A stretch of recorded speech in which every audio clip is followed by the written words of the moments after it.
Alright, so this is back in the 1970s. And now you got this dude, his name's Ramon. And, you know, he's a black dude.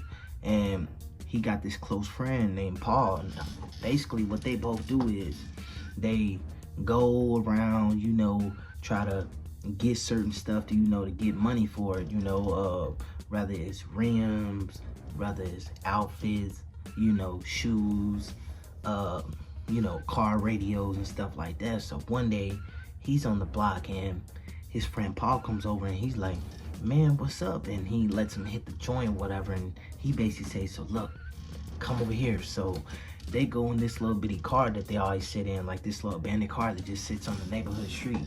And, you know, they hitting the joint and he says, so check this out. There's this warehouse and it stores all these radios. And me and you, we gonna go over there tonight and we gonna see what's up. And he's like, man, oh, for real? He says, man, you know how much money you can get those for. So at this time, I ain't gonna lie, if you get them stereos, like around the 1970s, the stereos were just starting to come around, you know, and you can get a lot of money for them. So he says, yeah, you know, what we gonna do is, man, we're gonna try to get at least 4 of them.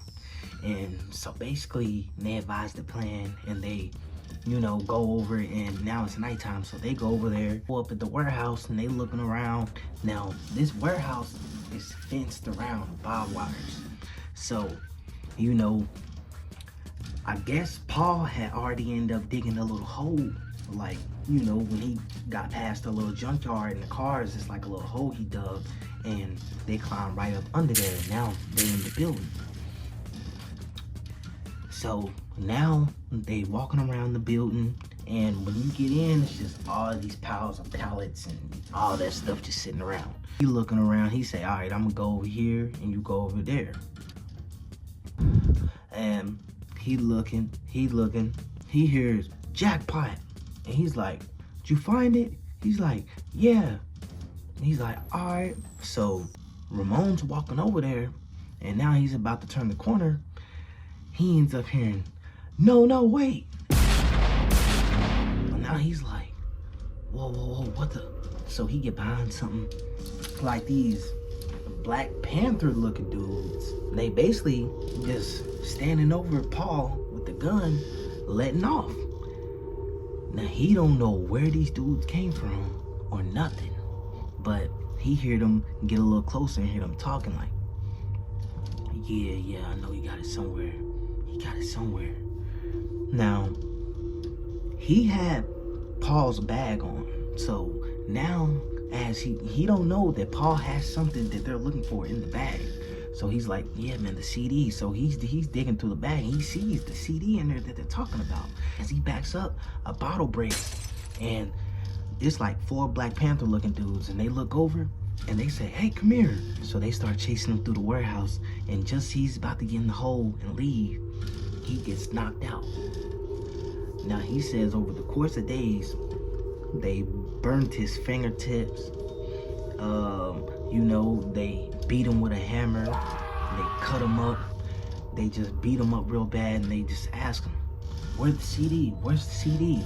He's like, man, I don't know what y'all talking about. I don't got no CD. He said, yeah, I mean, your friend, he took some from us and we need it back.